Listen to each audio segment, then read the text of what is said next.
Well, now that October is over and all of the 13 days of Halloween movie reviews are done, they're in the past, it is time to move forward to November. And Fantastic Beasts and Where to Find Them is released in November. And I thought this was the perfect time to talk about the Harry Potter series. I've had this channel for 4 years and I've had the urge to talk about Harry Potter all this time. So, let's start with Harry Potter and the Sorcerer's Stone. Or the Philosopher's Stone, depending on where you live. This movie was released when I was in 4th grade and a classmate of mine said, "Have you read Harry Potter? Have you seen the new Harry Potter movie?" And I told him, "Nope, don't even know what Harry Potter is." So my mother and I and my brother and my classmate went and saw Harry Potter and Sorcerer's Stone in theaters, and I absolutely fell in love with this story.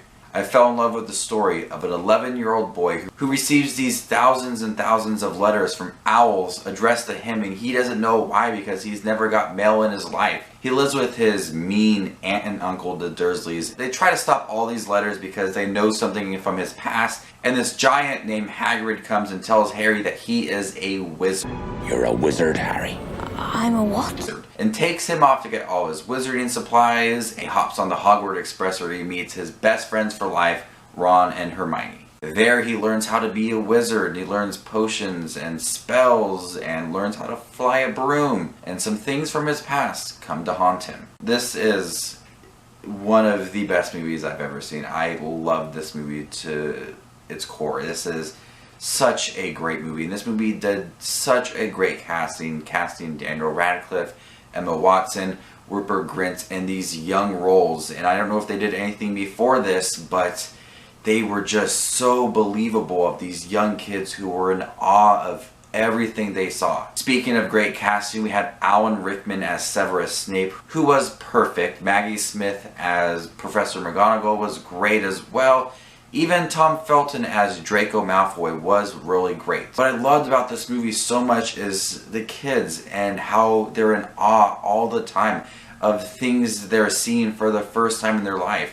Especially for Harry Potter, who knew nothing about the wizarding world. And for him to go see these different things, like brooms flying all over the place, ceiling that shifts all the time, these ghosts and paintings that move. Everything he sees is just in awe, and Daniel Radcliffe just captured that beautifully. And they're getting all that awe, we are too. And you know, reading this book, for people who read the book and then see everything just play out in front of you, just must be so perfect. I actually saw the movie first, then read the book, but everything else was just, you know, the other books was just so great to see them play out in front of you. This movie is very long, and it takes a long time to actually get into the plot, which is the Sorcerer's Stone and how people are trying to use it for some bad things.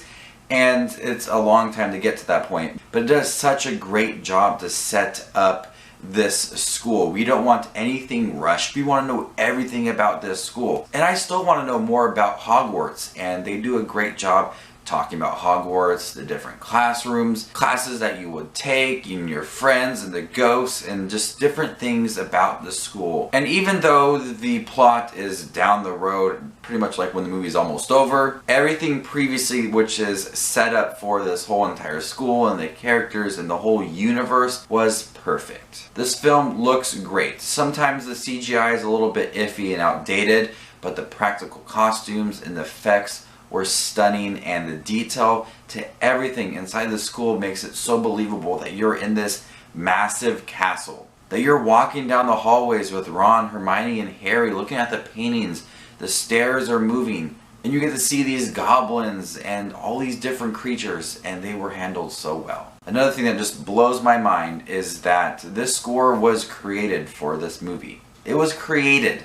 It wasn't something previously done. The score was made for this movie. But you cannot hear this score and think of Harry Potter. That is a masterpiece. So Harry Potter and the Sorcerer's Stone was an amazing start to this franchise. I loved the setup for the school. The characters were so great. Perfect casting. This film looked beautiful. The score was out of this world. And this is truly a magical movie. No pun intended. So I'm going to go ahead and give Harry Potter and the Sorcerer's Stone an A+. After I went and saw that movie in 4th grade, I fell in love with this book series. At that time, I think the 4th book was just out, and I would actually skip recess to sit underneath my desk and read the Harry Potter series. My teacher at the time read the book as well, so we kind of talked about it, which was so fun to do. And to my friend who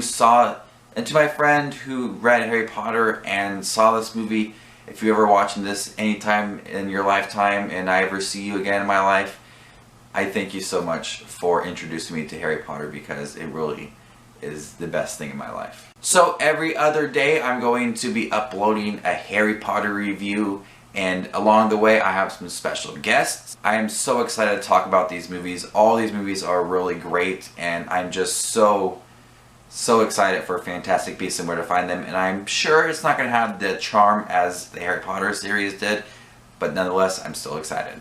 So this is Just to Watch the Movies, and you stay magical, YouTube.